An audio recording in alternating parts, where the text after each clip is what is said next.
right, David, let's talk about the strategic principles and ways of thinking that we've taken out of the Trader Joe story that have led to the success that we saw through the numbers you just shared. Yeah. So the first one I'm going to share is going to be a little bit of a funny one, but Joe Cologne was left-handed, and he talks about only wanting to hire left-handers because they think differently. And so I mean, that's the definition of wrong on paper, the willingness to think differently from everybody else. And so at one point he says, I think that handedness is the most important thing one can know about a person. The question was never on the employment application forms, and it's probably not kosher to ask these days, but dyslexia lurks in the brain of every left-hander, which means we see the world differently, sometimes profitably. And so just a funny way, he talked about having essentially a cobble of left-handers working at Trader Joe's. You know, one of the ones that struck me is supplier relations. This is one of the ones that's so different than most people, because I think the traditional approach when you're working with suppliers is adversarial. It's like you use your scale to squeeze margins, and you're kind of against each other almost. And I think Joe took the exact opposite approach. He was like, I'm going to collaborate with these buyers. And he called it intensive buying, but he treats vendors as partners to be valued and cherished and worked with, not as adversaries to be overcome. And I thought that is so different than most. And I got to tell you, that's the way it was at Chick-fil-A too. I remember at Chick-fil-A, it was always our goal for the people we were writing checks to, that we would be their favorite customer, even though we're writing them the check. And I always saw, if you're the best customer, you get the best opportunities. And specifically in his case, what he would get is they would come to him if they had odd lots, like going back to the egg example that they knew, here's a guy who I don't have to go pound, and convince. And it's like, here's a guy who will be open to these kind of things. So if they had odd lots they needed to sell, you go to Joe. If they had new product, they would work together to create new products that would be very valuable. And they would have a relationship that was, again, like a partnership instead of an adversary. I think that's spot on. Joe Cologne talks about there being, and we talked about this earlier today, there being multiple solutions to non-convex problems. And I read that and I had to do a little bit of Google searching to make sure I understood exactly what he was saying. It made me think of the Rory Sutherland quote, the opposite of a good idea can also be a good idea. It doesn't have to be a bad idea. Can you share, you looked up and found an analogy that helped break down the concept of non-convex problems. Yeah, I was confused by that language in the book, convex versus non-convex. And so the description I got was, a convex problem means there's like one right solution. So let's say that you're trying to find the bottom of a valley. You could roll a ball down, and wherever it lands, that's the very bottom of the valley. So that's a convex problem. It takes a while to get there, but you can find the ideal solution. I think a lot of what Joe was finding was non-convex. So where there's a bunch of, so the analogy would be there's, a bunch of land, and there's different pits around of different, and there's no one lowest point. There's a bunch of different lowest points, and any one of them could be the lowest point, but it's so much time and trouble to figure out which one is the lowest that just going with a good idea versus the good idea was a lot of his strategy. It's such an incredible visual of the miss on binary thinking in business, where most people assume there's a right and a wrong answer, and they must search for the single right answer that exists. When so often I've heard, I think you say, maybe Kevin say, it's not always about making the right decision, but about making your decision right. Yes. And most often what matters most is what you do after making a decision, not sitting there paralyzed, assuming we need to have 100% confidence in getting to the 100% only answer. And even applying that thing back to the suppliers that we were just talking about. Part of what they did is they looked for the pain points that traditionally occur for suppliers. So for instance, getting an answer is always a problem. They would get people answers quick on whether or not they're going to buy it. Paying, they would many times pay cash on demand. Like it's like as soon as and so they would find the things that other people were doing that weren't beneficial to the supplier and correct those. And now all of a sudden they become the supplier of preference, and therefore they get the best opportunities and become, again, more like a partner than an adversary. So good. All right, here's the next principle. Joe talks about most of his career has been spent around selling plans of action and programs of collaboration. He talks about if you want to know what differentiates him from most managers, it's that from the beginning, he's been aware of the need to sell everybody. Now, what does he mean by this? It's kind of a strange way to say it. He says he took his cue from General Patton, who thought that the greatest danger was not that the enemy would learn his plans, but that his own troops would not. And think about how profound that is. So often we think about keeping information away from competitors. And he's saying, I just want to say everything so clearly that I don't care if competitors know, as long as my team knows. That's what matters most. So that was a very interesting way of seeing the world. You know, and kind of a related idea to that, one of the things that became very clear is Joe was focused much more on collaboration than competition. Yes. You know, competition would say the most important thing is to make sure the enemy doesn't learn our plans. But the collaboration would be the most important thing is make sure our own team does understand them. And that was, again, very true in my experience at Chick-fil-A, is that we were more focused on collaboration than competition. And again, even back to the previous discussion we were just having about suppliers. You know, those who would view the supplier as the adversary, they're competing against the supplier to get the better deal. But the collaborator would say, no, we want to collaborate with the supplier to get the best result. I think Joe also, it's very Peter Thiel of him. He talks about actively seeking no competition. And so there's like, he's almost like anti-competition, not in a malicious way, but in like, he's almost like, I'm not trying to see what everybody else is doing and do a little bit better job of that. I just want to be so entirely different or wrong on paper that I opt out of having to compete, which I think is also an incredible reframe of the problem. So let's talk about pricing for a minute, because the norm in the industry is all driven by pricing. And the reason it's that way is everybody wants a good value. You know, I want a good value when I go spend my hard-earned money. You want a good value. I think what people miss is that value equals what you get divided by what you pay. And I've always thought it's the rookie. Can you say that again? I feel like that is the best definition of value ever. So value equals what you get divided by what you pay. And so every customer wants a good value, but there are two ways to get there.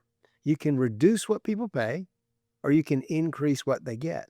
And I think that the fallacy for most people and most marketers is they think the best way to create this additional value that customers are looking for is to reduce what they pay. And I used to tell Truett, I said, the best idea I've got is to sell a 99-cent chicken sandwich. A kindergartner can. Yeah, anybody can do that. Anybody can do that. That's like the easiest way is just to lower prices, and yet it's the normal way. And then sometimes you feel like, well, everyone else is doing it, so I have to do it too, you know, to be competitive. But again, that's that focus on competitiveness instead of collaboration. Yes. But I think what Joe said is, I'm going to have everyday low prices that people trust, and I'm not going to have to discount because I'm just going to give you the best possible solution at the cheapest possible price on a daily basis. And over time, by doing that, people start to trust that I can save money by going to Trader Joe's. That was probably my biggest aha in this whole, as I shared earlier, I'd not been to Trader Joe's much, you know, once or twice, but I assumed they were higher priced for a lot of different reasons. I never realized there's the lower price, usually by like 30%. But now that I understand that, I go there more often, and I trust that I don't have to get a sale price. It's like already on sale. And that's the whole premise of the business, is to save customers money.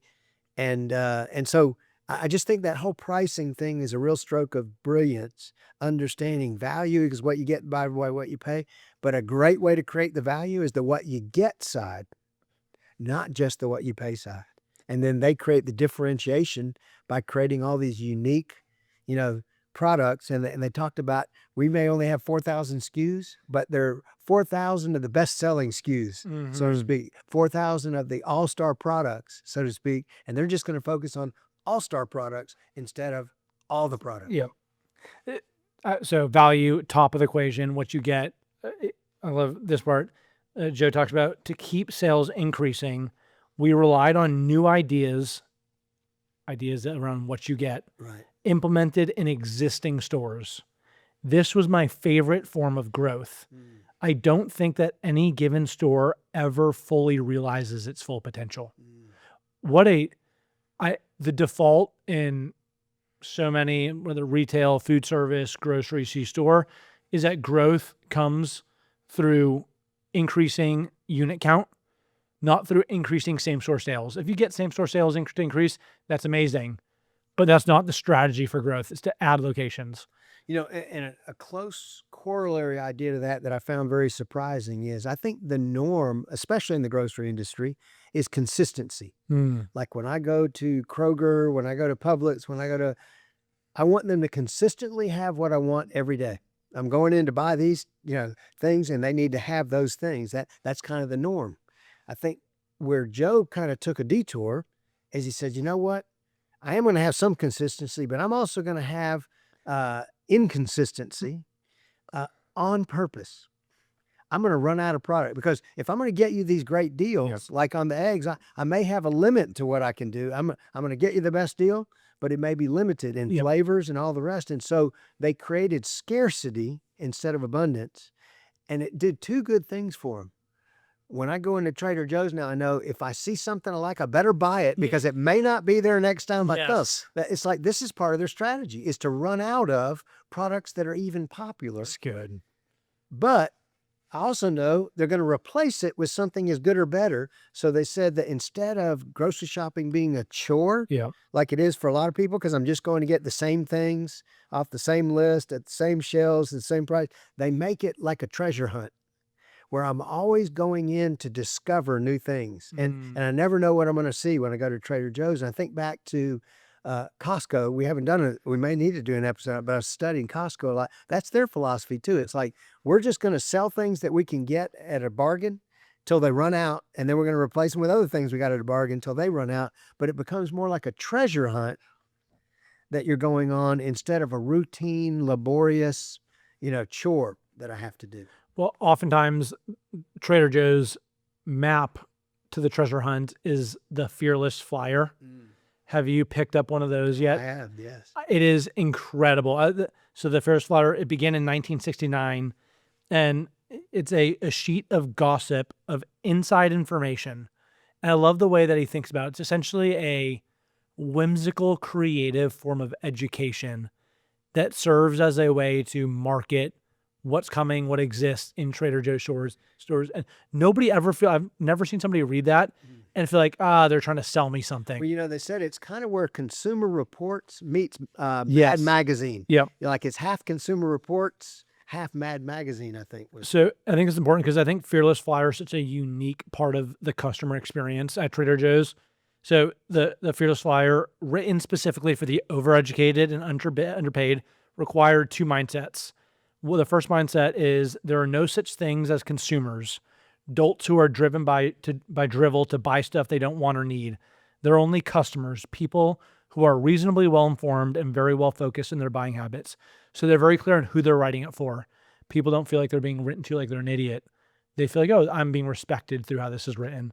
And then second, we always looked up to the customers in the text of the Fearless Flyer. We assumed they knew more than they did. We never talked down to them. And then given the first two assumptions, we assumed that our readers had a thirst for knowledge. We emphasized informative advertising. And it's advertising that doesn't feel like advertising at all. Yeah. And that's the Which best again kind. harkens back to Liquid Death last time. It's think of advertising as entertainment and education, not so much selling people things. Yep. And I remember back in our Chick-fil-A days, it was very common practice in fast food restaurants to do what they called suggestive selling. And suggestive selling would basically be somebody comes in and asks for a Chick-fil-A sandwich, and they would shake their head and say, would you like a large drink with that? Would you like a large fry with that? And you're suggesting things for them to buy. But the problem is, generally speaking, suggestive selling was in the best interest of the restaurant, not the customer. They're trying to sell you larger sizes so they make more money. And so I never liked the terminology suggestive selling. So what we talked about is we did want to interact with our customers, but we wanted to educate them Yep. to better values. Like if we were gonna sell them a large, we'd educate them that it's a better value, and you'll get more for your money than if you buy. But you don't, But it was less about helping ourselves and more about helping them discover new products or discover better values. And it was always in their best interest, not ours. This is good. There's an incredible book. Maybe we can do an episode about this one, about the Cartier family, the jewelry family, generational French family. And it talks about the importance of the craftspeople in their stores and the people who worked essentially on the front line. They said we had nobody who sold. We had facilitators of knowledge, and the ability to come in and facilitate getting people the information they need to make whatever decision they wanted to make. And it's the opposite of suggestive selling, like you're talking about. And I think it's how Trader Joe's thinks about it too. They have people who are equipped to educate and provide information from a posture of goodwill, agnostic to whether they decide to buy a lot, a little, or nothing at all. It's another reason why these high-paid employees that they had were knowledgeable about the products, so they could help educate people while they're in the store. Yeah. You educate them about it, and then when people understand the story, they're more likely to want to buy into the story and be part of the story, so to speak. That's what the flyer was about. That's what having the employees. I even remember there was a little segment where they talked about that a lot of their labor shows up during the day, even to restock shelves. A lot of their competitors would restock shelves at night because they want to have inexpensive people restocking the shelves. Said, no, we wanted them in there because while they're restocking the shelves, they could be talking to customers so good about what they're stocking and the story behind and all the rest. So that just this whole different paradigm. One other thing I wanted to add, kind of the core value proposition to me with a grocery store is convenience. Like a lot of times the reason I would go to Publix or Kroger or whatever is they're convenient, and if they had things on sale. Yeah. It's convenience and the sales price drive me to those. But I feel like with Trader Joe's, it's more you go for discovery of new. It's like an adventure. So Trader Joe's not trying to replace the other grocery stores, because what I found is I'll go to both. Yes. I'll go to Kroger to get the routine, the big brands that I want, that kind of thing. Yes. But I'll also, in addition, go to Trader Joe's. But my experience at Trader Joe's now is for discovery of new products. I love that. And, the whole different experience. And having now learned that I can get things less expensive. I did not know that, but that's motivating too. But it's everyday low prices, so to speak. And discovery is kind of the value proposition they offer versus convenience and sales. At the traditional grocery store. If you go into a Trader Joe's, you realize that so many of their products have really creative names. I love this.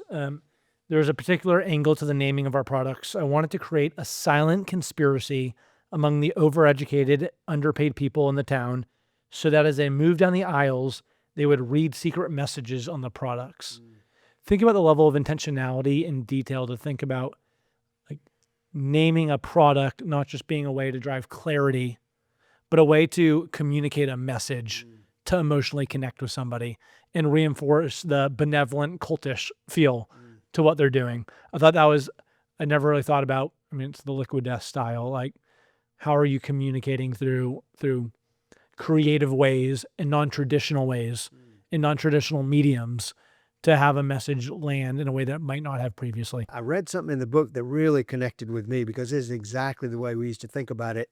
And specifically on page 76 in Becoming Trader Joe, he says this: he's talking about promoting through nonprofits. He said, never give cash to anyone. And that's exactly the way we felt at Chick-fil-A, that's like it's a little bit like discounting. Like, that's the easy way out. You just write them a check and send them on their way. Just like I'm going to sell a 99-cent Chick-fil-A sandwich instead of trying to create value. I think giving the cash to them supports them, but in the wrong way. He said, second, never buy space in a program. That money is thrown away.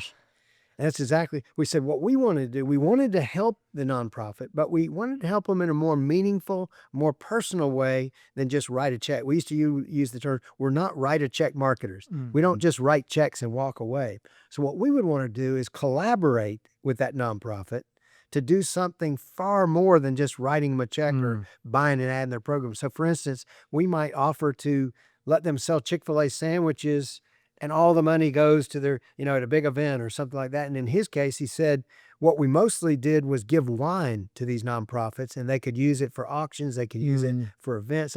But now the double benefit is we get more personally involved and people get a chance to sample the product. Yeah. So they're sampling their wine. In their case, they're sampling our product, but it's more personal involvement than just write a check and walk away. And so I thought that's a great insight. And it was very much a kindred spirit to the way we used to do things at Chick-fil-A when I read that section of his book. Wrong on paper, right in reality. I loved this insight that you gain customers only one by one, but you lose them in droves. And it shows the intentionality and the value you need to create and the trust you need to build to earn customers. And it's the same. You can get people to try something one time by spending some money on promotion, but to get them to turn them from a consumer who tries to a customer who returns, there's a lot of effort, that intentionality that goes into that. But man, if you mess up and deliver an unremarkable experience or a remarkable experience in the wrong way, you can lose a whole lot of people really fast. There was another dimension in here that really struck me, and it's a kissing cousin, so to speak, to supplier relationships, but it's different. The buyers were the most revered and highest paid people in the organization. And I thought that was fascinating to me, is that normally the people in purchasing, the buyers, their job is to beat down the suppliers and get a better price. So they're just creating an adversarial relationship with a big brand, and their main skill set is the ability to negotiate a price down.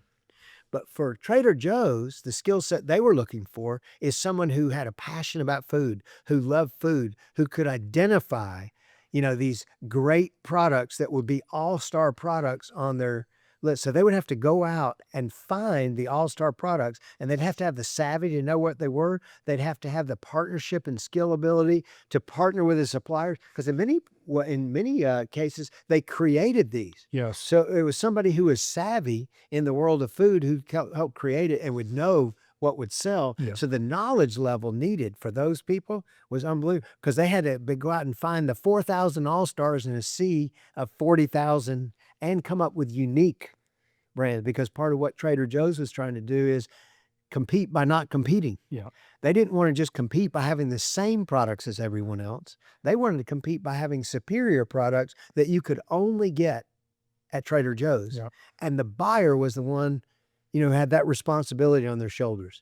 So they ended up being some of the highest paid people in the entire organization, but they had the highest skill set needed. Very different than a traditional buyer who really doesn't know anything about the product many times. It's just, I want to beat you down on price. Okay, so I've had the thought in my head, the question has popped up. It makes sense that nobody followed suit early on when Trader Joe's began to do this, because it seemed wrong on paper. But over the years, you would assume that somebody else would turn their head and say, oh, like, this seems like a good idea. Yet it seems like to this day, for the most part, that hasn't been followed. It's continued to stay entirely unique to Trader Joe's. Why do you think that is?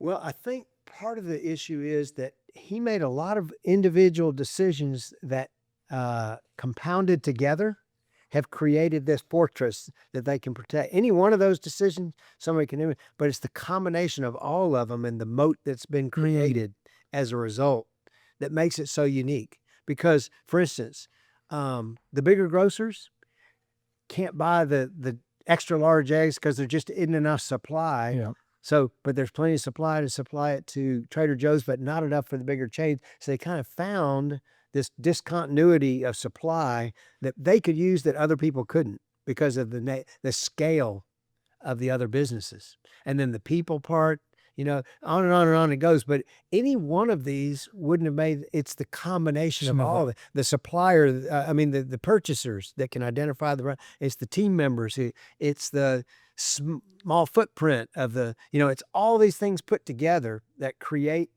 a moat that would be very difficult to get past. Okay, so Joe, Cumulative effect kind of Yes. of all the decisions. when Joe Colomb sold Trader Joe's, which he talks about regretting Yes. ultimately, he ended up doing some consulting. And he talked about how he'd get brought in and get paid money from an executive team. And he'd say what they wanted was a silver bullet to fix a rotting foundation. And it goes back to there's this, it feels like founder led companies, because the company is their baby. There's a level of you're willing to go further Yes. that you don't always, I want to be fair in saying maybe not 100%, but you don't see as frequently in non-founder led companies. Is it simply that it's just harder to the care as emotional much? connection. It- It's the emotional that's what I connection. When they assume. created it themselves. It's their child. Yeah. But it's, I think, a great observation of Yeah. a lot of companies want, what's the quick fix? It's not understanding the compounding of all the little decisions and all of the micro efforts over many years of time that led to the result. They want, like, what's the thing I can do today to get Well, the same thing next quarter? And that got illustrated. Joe talks about the fact he was at a college campus one time, and the first question that came, what's your exit strategy? Yeah. And he talked about how disturbing that question was. He said, a founder doesn't create a business thinking about the exit strategy. It's like they created a child. They're not going to abandon them. It's like having a child and then say, what's your exit strategy? It's like, no, I have a whole lifetime. I want to, but I think for a founder, it is like having a child. They birthed this thing into the world, and they care about it, and they nurture it and help it grow up. And if the first thought is, what's your exit strategy? It's like saying that to a newfound parent, what's your exit strategy for your kid? It's like, it just seemed totally inappropriate from his mindset that would be the first question they'd think about. David Senra, who over the last 9 years has studied history's best founders, will often talk about how, when asked the best founders in history, would say that their exit strategy was death. But think about, like, the way you view things changes how you do things. Yes. When you view an exit strategy as, like, I'm trying to sell the company for X multiple in this time frame, you do very different things to get to that outcome than if you say, I will die, and then the company will pass on to somebody else as the outcome. He often talks about how the world's greatest founders are often anti-business billionaires, because what they never set out to solve for growth or for money. They set out to solve a problem or to create a solution that was an extension of themselves in the world.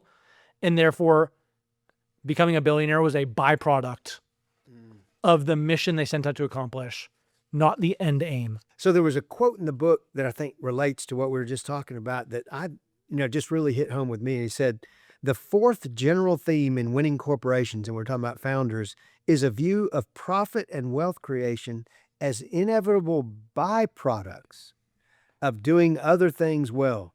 Money is a useful yardstick for measuring quantitative performance and profit and an obligation to investors, but making money as an end in and of itself ranks low.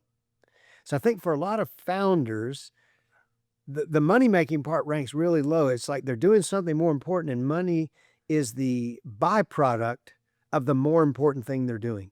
I think that's a really big insight, and I find that to be true of almost every founder I know, is that they wanted to solve a problem, and they wanted to provide some value to the world, and money was the fruit of that, not the object. Yeah. Or the way that it allowed them to do it versus the aim. That's Yes. my last insight is around, there's a quote, the world does not have an economic problem. The world has a design problem. And Joe talks about, to get a good design, the number one consideration is to have integrity of design. And you can't get integrity from a committee. There's a David Ogilvy quote about, look around your city, there will be no statues of committees. It's an incredible That's really quote. good. I think about the story that I've heard from you on, one person wants hot coffee, Yes. one person wants cold coffee. If you create lukewarm coffee, nobody's happy. Yep. And that's usually the outcome of consensus-driven committee thinking. Yep. And he talks about, like, there's a tension to be navigated of how do you make sure that there is a diversity of incredible viewpoints and different ideas to sharpen thinking and maximize the surface area for good ideas to come forth, while also understanding the final decisions need to have a high level of a convicted point of view that's most often singular, but maybe at worst highly focused to get to a differentiated idea, not just a lukewarm, everybody's moderately happy or dissatisfied point. Cool. Well, Aaron, I think it's time for the quiz. Oh man, quiz round 2. I have prepared a quiz for you. Let's do that.